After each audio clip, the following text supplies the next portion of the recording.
buenos días. Soy Miguel Bascur, quien les habla, enfermero de profesión, diplomado en unidad de cuidado intensivo. Para seguir con la metodología y con los módulos en relación a la ventilación mecánica, el día de hoy en esta presentación hablaremos de conceptos básicos de la ventilación mecánica que nos ayuden a comprender en relación a qué es lo que significan determinados curvas, qué es lo que significan determinados procesos dentro de la misma ventilación mecánica. Como definición, podemos decir que se denomina ventilación mecánica a todo procedimiento de respiración artificial que emplea un aparato mecánico para ayudar o sustituir la función ventilatoria, pudiendo además mejorar oxigenación e influir en la mecánica pulmonar. Se produce un gradiente de presión entre dos puntos, boca o vía aérea alveolo, que origina un desplazamiento de un volumen de gas desde la presión positiva que yo voy a administrar hasta finalmente las unidades de intercambio gaseoso que son los alveolos. La ventilación mecánica no es una terapia en sí, sino un soporte externo y considerado además de manera temporal, que pretende dar tiempo a que la lesión estructural que originó un daño en el pulmón se recupere o se repare en su totalidad. Dentro de los principios físicos de la ventilación mecánica, podemos mencionar que un respirador es un generador de presión positiva en la vía aérea durante la inspiración para suplir la fase activa del ciclo respiratorio. Comentábamos anteriormente que nosotros originalmente, de manera fisiológica, ventilamos o respiramos a presión negativa en relación a la atmósfera, lo que permite la inspiración y expiración de manera fisiológica ventilatoria. Se opone la resistencia al flujo aéreo del árbol traqueobronquial y la resistencia elástica del parénquima pulmonar. En el ciclo ventilatorio se distinguen tres fases: insuflación, meseta y deflación. El cambio de fase entre una de estas tres se realiza por un mecanismo de ciclado. En relación a la insuflación, como vemos en el diagrama, en el dibujo de la diapositiva, el aparato genera una presión sobre un volumen de gas y lo moviliza insuflándolo, introduciéndolo en el pulmón. Por lo general mediante un volumen corriente, VT, que es lo que conoceremos más adelante, igual dentro de los volúmenes pulmonares, a expensas sí de una gradiente de presión. Es decir, yo necesito una presión determinada para introducir al pulmón un determinado volumen corriente.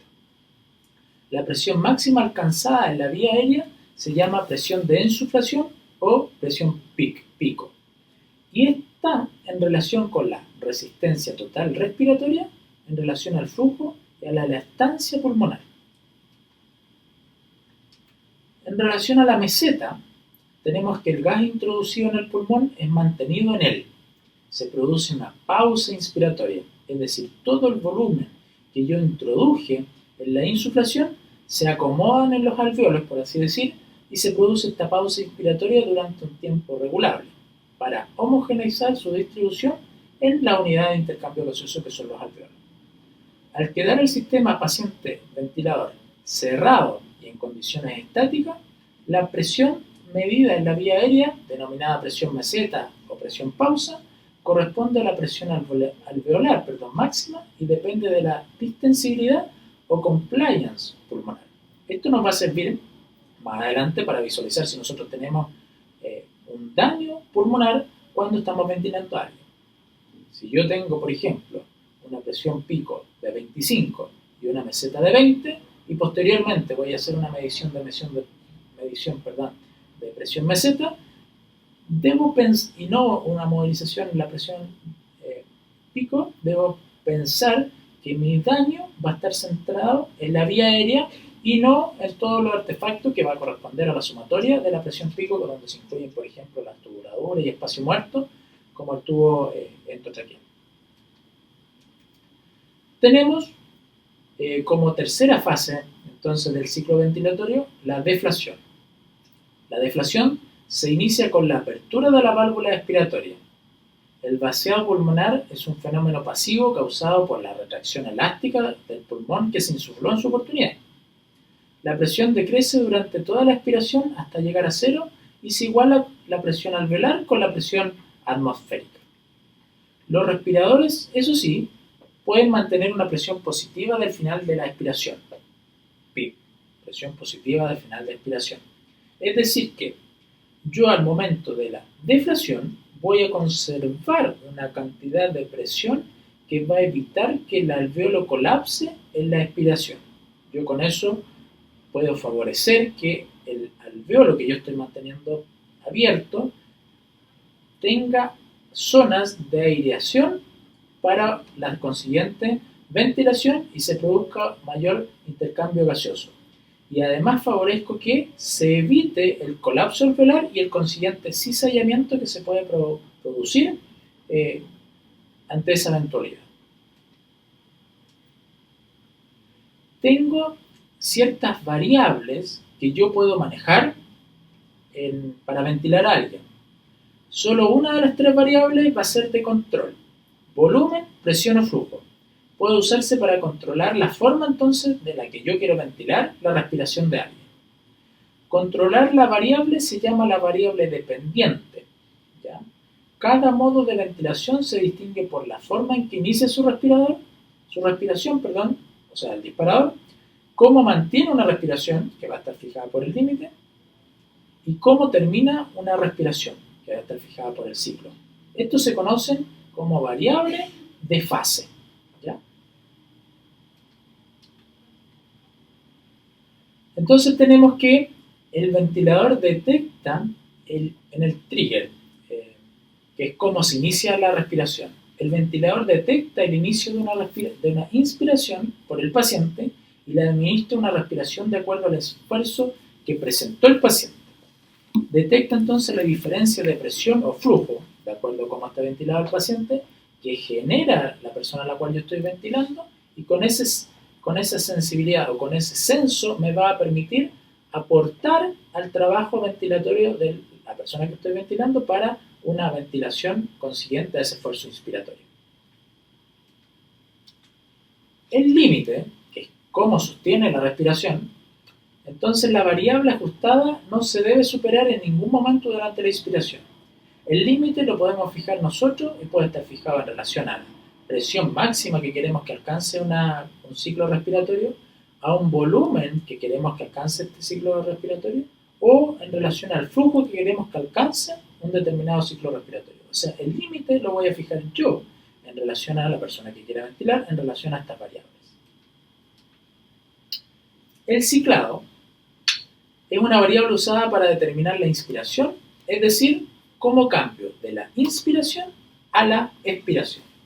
Y también el ciclado puede ser por volumen, luego de administrar un determinado volumen que yo programe, luego de una determinada cantidad de tiempo, por flujo, cuando el flujo inspiratorio cae a cierto nivel, por lo general, entre 25% más o menos del flujo. Y por presión, cuando alcanza la presión determinada independiente del volumen administrado. Es decir, mediante alguna de estas variables, yo puedo programar el ciclado. Es decir, cómo paso de la inspiración a la expiración. En resumen, podemos comentar que en el ventilador hay unos parámetros o variables de control que producen la inspiración. Que puede ser el flujo o la presión y unos parámetros que provocan el cambio de inspiración a expiración y viceversa. Dentro de esto encontramos el gatillado o trigger, que es el mecanismo con un distinto grado de sensibilidad que se activa para iniciar el flujo de gas inspiratorio al detectar una caída de presión o un cambio de flujo en el circuito respiratorio. El límite gobierna el flujo de gas y permanece constante durante la inspiración. Se limita el flujo, que es cuando ventilamos a alguien de manera volumétrica, o la presión cuando es de tipo barométrico. Y el ciclado, el tipo de ciclado interviene en el inicio de la fase de expiración.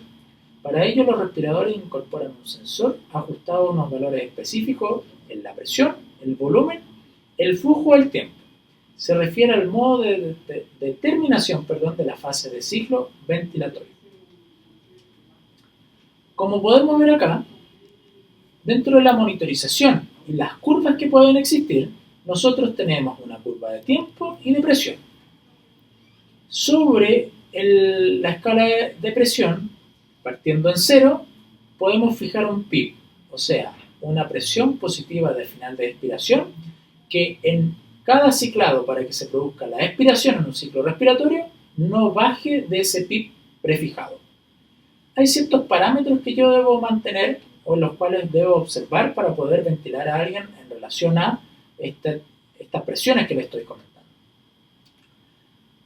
Una de ellas es la presión pico que comentábamos, que es la presión máxima inspiratoria, que para monitorización de ventilación nunca debiese superar los 50 centímetros de agua. En relación a la presión meseta o presión plató, que depende de la distensibilidad pero no de la resistencia, nunca debería sobrepasar los 30 centímetros de agua. Y para la presión positiva de final de expiración, podemos mencionar que nos va a favorecer que el alveolo colapse y nos va a mejorar, por ende, la oxigenación. Dentro de la monitorización, además de la ventilación mecánica, podemos detectar un auto-PIB o PIB intrínseco que se presenta en determinado tipo de patología o hiperinsuflación. ¿Cómo se mide el auto-PIB o el PIB intrínseco? Cuando yo tengo a alguien ventilado por volumen, debo hacer una pausa expiratoria. Si yo tengo un PIB determinado, todo el atrapamiento de aire alveolar en la expiración que genera esa presión puede ser censado y detectado en el PIB intrínseco de esa ventilación. Hay que descartar, ¿cierto?, algunas fístulas pulmonares, qué sé yo, pero por lo general de esa manera puedo calcular el PIB intrínseco de la persona ventilada. Tenemos entonces que hay dentro del macro de ventiladores o de maneras de ventilar, respiradores volumétricos y respiradores manométricos. Los volumétricos están ciclados por volumen-tiempo, son limitados por flujo. El volumen es la variable independiente y la presión la dependiente de la vía aérea y de la compliance torácico-pulmonar. Es decir, yo programo un volumen determinado y ese volumen va a ser independiente de la presión que se ejerza para llegar a este volumen prefijado y programado por mí. Son generadores de alta presión y elevada resistencia interna, y el flujo es constante y la presión creciente. Los respiradores manométricos están ciclados por presión, son limitados por presión, y la presión es la variable independiente y el volumen depende de la resistencia y vía aérea de la distensibilidad tóraco-pulmonar. Es decir, yo fijo la presión a la cual quiero que llegue mi ventilación en cada inspiración y la variable independiente, o la que va a tener variabilidad, va a ser el volumen. Son generadores de baja presión y pequeña resistencia interna y su flujo es desacelerante y cesa al alcanzar la presión prefijada. Como comentábamos entonces, los respiradores de tipo volumétrico son ciclados por volumen-tiempo, limitados por flujo, donde se miden el volumen por integración de la señal de flujo. El volumen es la variable independiente y la presión la dependiente de la vía aérea y la compliance tóraco-pulmonar. Son generadores de alta presión y elevada resistencia interna y su flujo es constante y la presión creciente. Así también tenemos dentro de los respiradores volumétricos y manométricos, que son los manométricos ciclados por presión. La insuflación termina cuando se alcanza el valor de presión programado. La presión es la variable independiente y el volumen depende de la resistencia aérea y de la distensibilidad tóraco-pulmonar. Son generadores de presión baja y pequeña resistencia y su flujo es desacelerante. Acá tenemos un esquema general de un respirador, donde vemos que hay una fuente de gas donde se hace una premezcla. Es decir, yo fijo una fracción inspiratoria de oxígeno determinada, de acuerdo a los requerimientos de la persona a la cual estoy ventilando, se hace la mezcla de aire y oxígeno y se otorga ese porcentaje de fracción inspirada de oxígeno. Pasa por un humidificador, por todo lo que es el corrugado, digamos, inspiratorio, va hacia la vía aérea y finalmente se produce por el circuito expiratorio la salida de este aire desde los pulmones. ¿Cómo funciona entonces el respirador? Como comentábamos en clase pasada, ya comenzaron a entrar todo lo que era la etapa computarizada, entonces son gobernados por un microprocesador. El ciclado del respirador depende de la secuencia de apertura y cierre de las válvulas inspiratorias y expiratorias. La apertura de la válvula inspiratoria puede estar programada según la frecuencia respiratoria establecida en los parámetros del respirador. Este es el caso de una ventilación de manera controlada. El paciente puede provocar la apertura de la válvula inspiratoria mediante su esfuerzo inspiratorio. Por eso comentábamos en la diapositiva atrás en relación al trigger o sensibilidad que puede tener el ventilador para detectar este esfuerzo inspiratorio, donde hay una disminución de la presión en el circuito respiratorio producida por un esfuerzo inspiratorio que es detectada por el ventilador, que dispara la apertura de la válvula inspiratoria, donde se utiliza mayormente en la ventilación de tipo asistida. Y en este caso, la válvula inspiratoria se denomina válvula de demanda. La válvula inspiratoria también regula la velocidad del flujo inspiratorio mediante la mayor o menor apertura del orificio de salida de la mezcla de gases que se va a producir. Dentro del funcionamiento del respirador, el microprocesador calcula el flujo necesario para aplicar el volumen corriente en el tiempo programado. El final de la inspiración, con el consiguiente cierre de la válvula inspiratoria y apertura de la expiratoria, suele estar ciclada por tiempo. ¿Cuándo ocurre? Cuando finaliza el tiempo inspiratorio calculado por el microprocesador que tiene el respirador a partir de la frecuencia respiratoria y de la relación entre la inspiración y la expiración programada, o relación IE. El cierre de la válvula inspiratoria está ciclada por presión o por flujo. Es decir, que la inspiración termina cuando alcanza un determinado valor de presión o de flujo. La apertura de la válvula expiratoria inicia la expiración, permitiendo el vaciamiento pulmonar. En la válvula expiratoria está contenido además el mecanismo de presión positiva al final de la expiración, el bien conocido ya PIP. Cuando se aplica PIP, la válvula expiratoria se cierra cuando la presión en vía aérea en descenso durante la expiración llega al nivel de PIP prefijado, impidiendo entonces que continúe el vaciamiento pulmonar y manteniendo esa presión hasta el final del periodo expiratorio. Es decir, no vamos a llegar a una presión cero y por ende vamos a evitar este colapso alveolar que comentaba.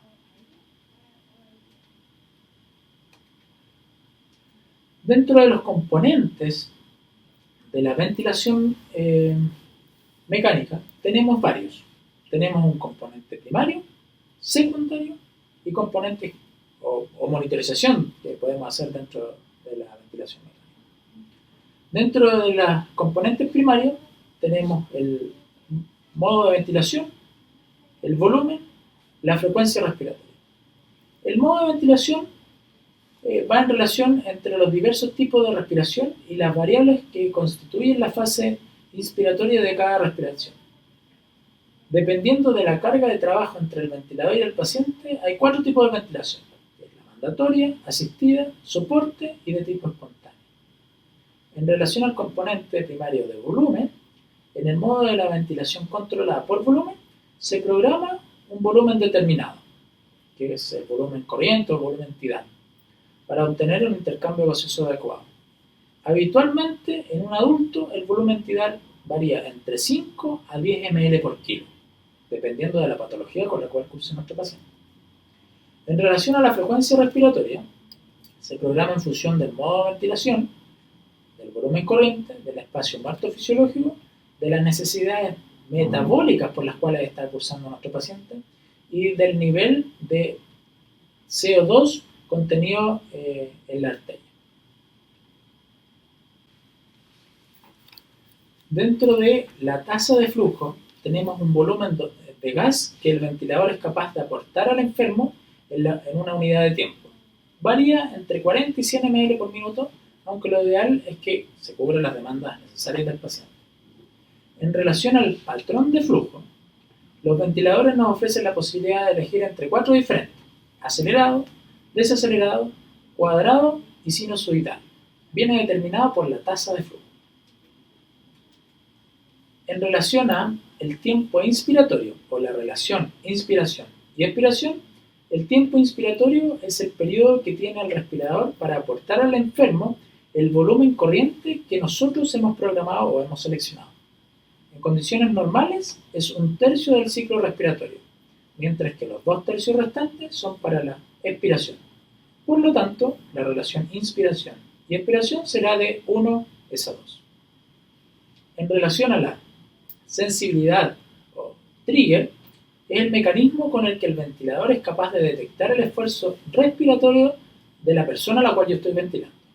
Normalmente se programa entre 0,5 y 1,5 centímetros de agua, pero va a variar de acuerdo al paciente que yo estoy ventilando. En relación a la fracción inspiratoria de oxígeno, podemos decir que la fracción inspirada de oxígeno que damos al enfermo. En el aire, habitualmente nosotros respiramos al 21%. En la ventilación mecánica, seleccionaremos la menor cantidad de aporte de fracción inspiratoria de oxígeno para ayudar en la oxigenación de la persona a la cual yo estoy ventilando. En relación al PIP, comentábamos que la presión positiva al final de la expiración se utiliza para reclutar o abrir alvéolos que de otra manera permanecerían cerrados para aumentar la presión media en las vías aéreas y con ello mejorar la oxigenación.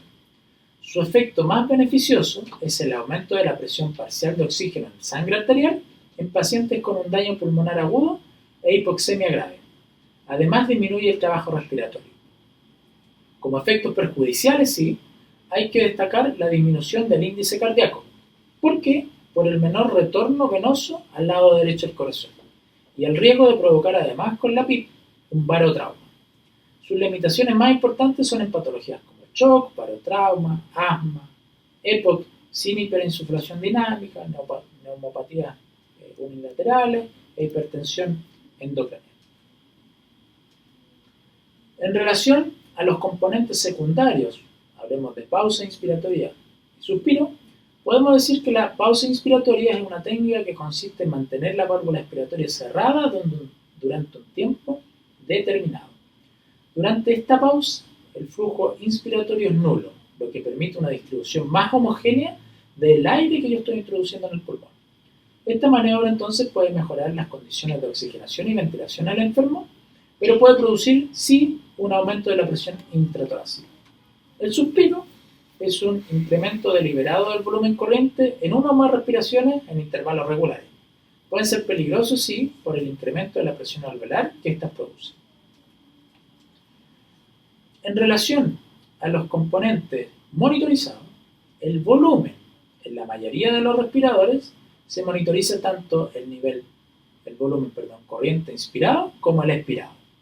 La diferencia depende del lugar de medición, si es que existen o no fugas, y el volumen compresible. En relación a la presión, los respiradores actuales nos permiten monitorizar varias presiones. Dentro de estas encontramos la presión pico o presión peak, que es la presión máxima de presión que se alcanza durante la entrada de gas en las vías aéreas. La medición de la presión meseta o presión plató nos servirá para ver la presión al final de la inspiración durante una pausa inspiratoria de al menos 0,5 segundos, en la que mejor refleja la presión alveolar. La presión al final de la expiración, dijimos entonces que también nos sirve para monitorizar la presión que existe en el sistema respiratorio al acabar la expiración. Normalmente es igual a la presión atmosférica o a la PIP que vamos a programar. Y el autopip, o PIP intrínseco, es la presión que existe en los alvéolos al final de la expiración y que no se visualiza en el respirador. Por ende, tenemos que hacer una pausa expiratoria para poder calcular si es que existe o no este autopip.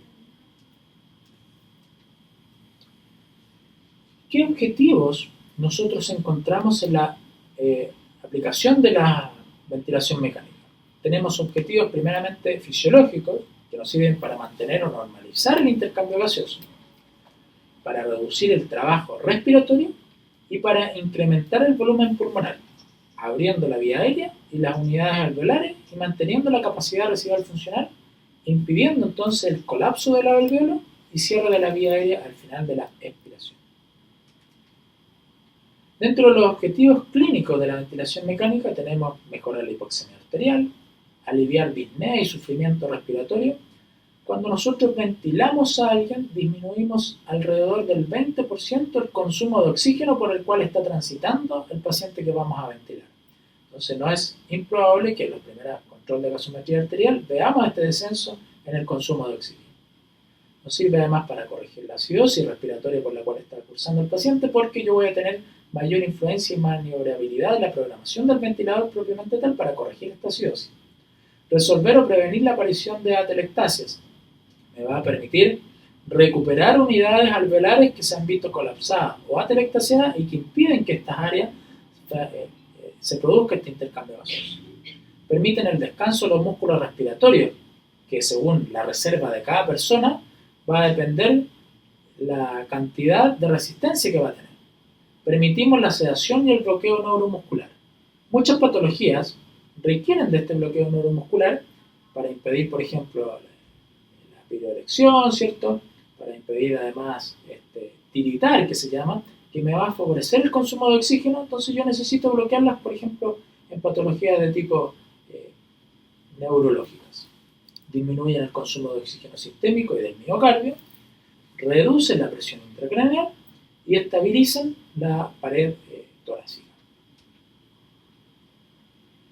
¿Qué indicaciones podemos tener nosotros para la intubación y conexión finalmente a ventilación mecánica? Existen varias.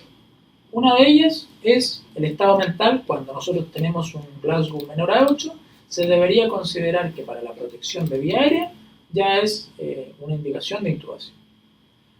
En relación al trabajo respiratorio, consideramos excesivo si existe taquipnea por encima de 35 respiraciones por minuto, si hay tiraje y uso de músculos accesorios. ¿Por qué? Porque la reserva, dependiendo de un individuo u otro, en algún minuto se va a agotar y por ende se va a entregar, digamos, a este trabajo respiratorio. No va a tener la capacidad suficiente para responder a estos requisitos de aumento de la necesidad de oxígeno. Cuando hay fatiga de los músculos inspiratorios o se produce asincronía tóraco-abdominal, uno ve que el paciente no tiene una ventilación armoniosa, debiese considerarse como indicación de intubación. Signos faciales de insuficiencia respiratoria grave, como son la ansiedad, dilatación de orificios nasales cuando se produce un aleteo nasal, cuando respiramos por la boca, cuando tenemos labios fruncidos, lamedura del labio, mordedura del labio. Cuando hay un agotamiento general del paciente con imposibilidad de descanso del sueño. Cuando en la gasometría arterial encontramos un oxígeno menor a 60 milímetros de mercurio o una saturación, según curva plasmográfica, menor al 90% con aporte y suplemento de oxígeno. Cuando hay una hipercapnia progresiva, nosotros vemos que la tendencia de acúmulo de CO2 en la arteria va ascendiendo en pacientes que no se consideran que tengan patología de base de manera crónica, y por sobre 50 milímetros de mercurio, y además existe una acidosis con un pH menor a 7,25, debería yo considerar la posibilidad de intubar a alguien. Cuando su capacidad vital es baja, cuando hay una fuerza inspiratoria disminuida, y cuando estamos en la presencia de un paro cardiorrespiratorio, que para favorecer o para disminuir este consumo de oxígeno, tanto sistémico como miocárdico, debería considerar la posibilidad de una intubación y una consiguiente conexión a ventilación mecánica. Y nos quedamos con la reflexión igual como en la diapositiva anterior, donde el enfermo sujeto a respiración artificial es un enfermo grave y la ventilación mecánica una ciencia dinámica. Muchas gracias.